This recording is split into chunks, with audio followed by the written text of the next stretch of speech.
Di antara para pelayan ada si laki-laki tua dan perempuan itu, kedua orang yang di Gunung Sabda bahagia memperoleh penghiburan untuk sepanjang akhir hari-hari mereka.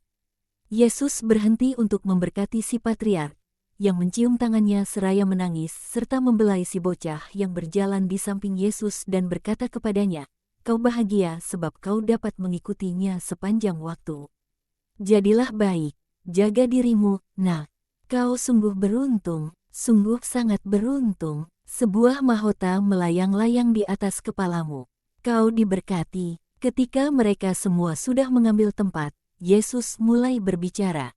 Sesudah keberangkatan teman-teman kita terkasih, yang butuh diteguhkan dalam pengharapan, bukan, dalam kepastian bahwa sedikit pengetahuan diperlukan untuk masuk ke kerajaan, bahwa hanya suatu kebenaran minimum di mana kehendak baik orang dapat bekerja adalah cukup, aku sekarang akan berbicara kepadamu, yang jauh lebih berbahagia dari mereka, sebab kamu menikmati jauh lebih banyak penghiburan material dan kamu memiliki pertolongan yang lebih besar dari sabda.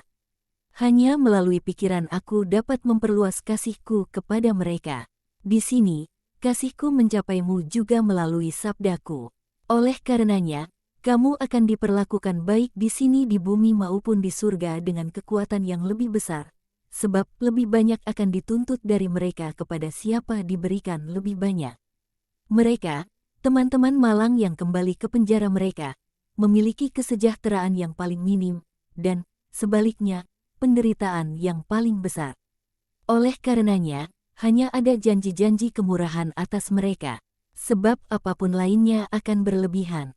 Dengan sungguh-sungguh aku katakan kepadamu bahwa hidup mereka merupakan penitensi dan kekudusan, dan tiada suatu pun lainnya akan dibebankan atas mereka.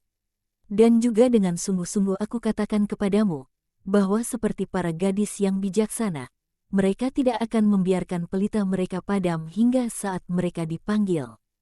Membiarkannya padam? Tidak. Terang pelita mereka adalah satu-satunya yang baik yang mereka miliki. Mereka tidak dapat membiarkannya padam. Dengan sungguh-sungguh aku katakan kepadamu bahwa seperti aku ada dalam Bapa, demikianlah orang-orang miskin ada dalam Allah. Itulah sebabnya mengapa aku, sabda Bapa, ingin dilahirkan miskin dan tinggal miskin. Sebab di antara mereka yang miskin aku merasa lebih dekat pada Bapa yang mengasihi orang-orang yang paling kecil dan dikasihi oleh mereka dengan segenap kekuatan mereka. Orang-orang kaya punya banyak, orang-orang miskin hanya punya Allah. Orang-orang kaya punya teman-teman, orang-orang miskin sendirian. Orang-orang kaya punya banyak penghiburan, orang-orang miskin tidak punya. Orang-orang kaya punya banyak selingan. Orang-orang miskin hanya punya pekerjaan mereka. Uang menjadikan semuanya mudah bagi orang-orang kaya. Orang-orang miskin juga punya salib, yakni ketakutan akan penyakit dan kekurangan makanan. Sebab itu berarti kelaparan dan kematian bagi mereka. Tetapi orang-orang miskin punya Allah, sahabat mereka, penghibur mereka. Ia yang mengalihkan mereka dari masa sekarang mereka yang menyakitkan melalui pengharapan surgawi. Ia, kepada siapa manusia dapat berkata, dan mereka tahu bagaimana mengatakannya, sebab mereka miskin, rendah hati dan sendirian, Bapa, topanglah kami dalam kerahiman-Mu. Apa yang aku katakan di tanah Lazarus ini, seorang sahabatku dan seorang sahabat Allah meski dia sangat kaya, mungkin tampak aneh. Tetapi Lazarus adalah suatu pengecualian di antara orang-orang kaya. Lazarus telah berhasil dalam meraih keutamaan itu yang paling sulit ditemukan di dunia, dan bahkan terlebih lagi sulit untuk dipraktekkan ketika hal itu direkomendasikan oleh orang-orang lain.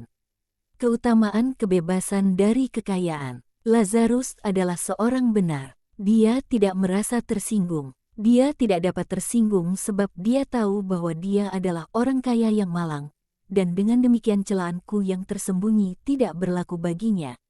Lazarus adalah seorang benar, dan dia tahu bahwa dunia orang-orang besar adalah seperti yang aku katakan.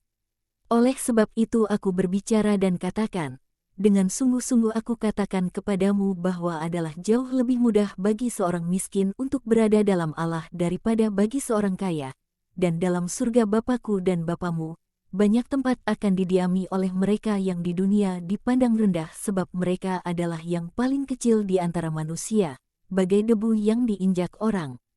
Orang-orang miskin menyimpan dalam hati mereka mutiara-mutiara sabda Allah.